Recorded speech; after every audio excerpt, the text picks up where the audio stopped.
ازاي تعرف انواع وانماط شخصيات الناس اللي حواليك، وازاي تعرف تتعامل مع كل نمط فيهم، وكمان الحاجة الأهم ازاي تقنع كل شخصية أو نمط فيهم بالحاجة اللي في دماغك.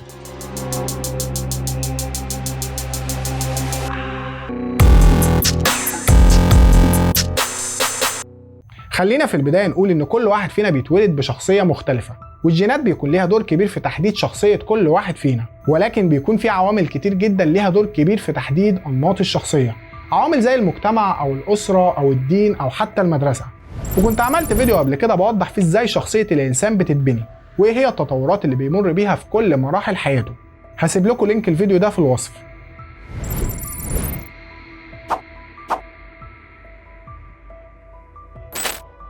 الكاتب توماس إريكسون اعتمد في تقسيم أنماط الشخصية على نظرية اسمها الديسك موديل، واللي بناء عليها بيقسم أنماط الشخصية لأربع أنماط مختلفة.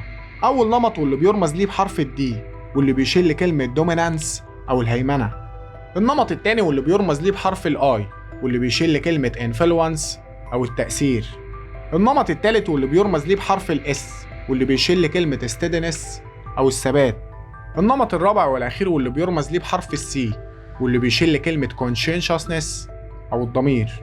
الشخصية اللي باللون الأحمر واللي بتعتمد على الهيمنة، ودي بتكون شخصية متحمسة جدا، شخصية بتشتغل كتير وبتكون دايما شخصية طموحة.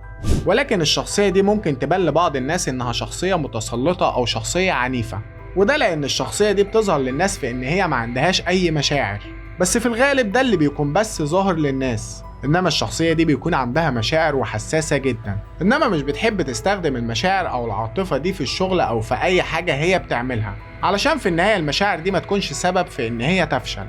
أما الشخصية اللي باللون الأصفر فدي شخصية اجتماعية وعندها القدرة على تكوين علاقات كتير حواليها، وده علشان عندها قدرة عالية جدا على الإقناع والتأثير في كل الناس اللي حواليها. شخصية مش بتحب الانعزال وفي نفس الوقت مش بتحب الناس اللي بتكون آرائها سلبية، ولكن مشكلة الشخصية دي إنها بتتكلم كتير جدا. وبرضه من ضمن سلبيات الشخصية دي إنها بتكون عاوزة تنجز أو تخلص حاجات كتير جدا في وقت واحد، وده للأسف بيخليها معظم الوقت تكون متشتتة. الشخصية التالتة واللي بيرمز ليها باللون الأخضر، ودي شخصية بتكون متعاونة شوية مع الناس اللي حواليها، شخصية انطوائية ولكن ما عندهاش مشكلة في إن هي تساعد الناس، شخصية بتكون منظمة جدا. ولكن الشخصية دي بتفتقد للحماس ودايما بيكون عندها لا مبالاة، شخصية مش بتحب تشتكي ولا بتحب تدخل في أي جدال أو نقاش مع الناس اللي حواليها، شخصية هادية وبتتميز بالثبات ومش بتحب التغيير. أما الشخصية الرابعة والأخيرة فدي بيرمز ليها باللون الأزرق، والشخصية دي شبيهة شوية بالشخصية اللي باللون الأخضر من حيث إنها انطوائية، إنما اللي بيميز الشخصية دي إنها دايما بتحب تسمع لآراء الناس اللي حواليها، وما عندهاش مشكلة إنها تتغير لو شافت إن التغيير ده صح. شخصية منظمة وحذرة وبتركز دايما في التفاصيل وبتحب الخصوصية جدا. ولكن الجانب السلبي من الشخصية دي إنها دايما بتحب تنتقد اللي قدامها، بتحب تنتقد دايما أفعال الناس اللي حواليها وتدور على أخطائهم. شخصية بتحب الانعزال ومش بتحب الكلام الكتير، شخصية بتكون باردة جدا.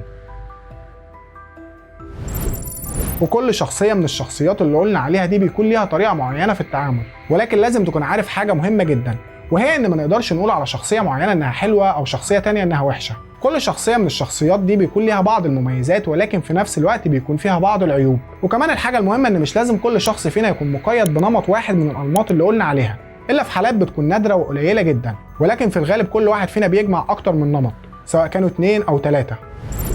ومن هنا بنروح للجزء المهم في فيديو النهاردة، واللي هنتعرف فيه على حاجتين مهمين جدا في كل نمط من أنماط الشخصية. الحاجة الأولى وهي إنك إزاي تقنع الشخصية دي. الحاجة التانية وهي إنك إزاي تتعامل وتتكيف معاها، سواء كان في الشغل أو في أي حاجة تانية. وخلينا نبدأ بالشخصية اللي باللون الأحمر. لو عاوز تقنع الشخصية دي لازم تكون مباشر وصريح في كلامك معاها، وتتجنب استخدام أي نوع من المشاعر أو العاطفة.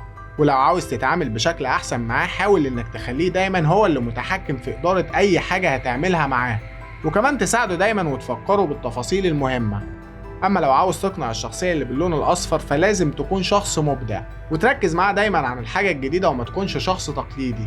وفي التعامل مع الشخصية دي لازم تخلق معاها نوع من النظام، لأن الشخصية دي زي ما قلنا ما عندهاش القدرة إنها تركز مع المواعيد، فلازم تخليه دايما ما يحسش إنه ملزم بمواعيد أو تواريخ معينة، وتتولى أنت مسؤولية إنك تخلق وتدير النظام. أما الشخصية اللي باللون الأخضر علشان تقدر تقنعها بحاجة معينة لازم تقلل من عدد الاختيارات اللي أنت بتعرضها عليها في الحاجة دي، وكمان لازم تكون محضر نفسك كويس الاختيارات اللي انت هتعرضها عليه. وفي التعامل مع الشخصية دي لازم انت اللي تكون مسيطر دايما على الحاجات المختلفة، لان زي ما قلنا الشخصية دي مش بتحب تكون هي اللي ظاهرة قدام الناس. اخر شخصية معانا واللي بتكون باللون الازرق، اقناعها بيعتمد بشكل كبير على انك تكون مركز في التفاصيل، وبرضه بيكون مهم جدا تكون محضر نفسك كويس، لان الشخصية دي هتكون مركزة معاك في اي حاجة.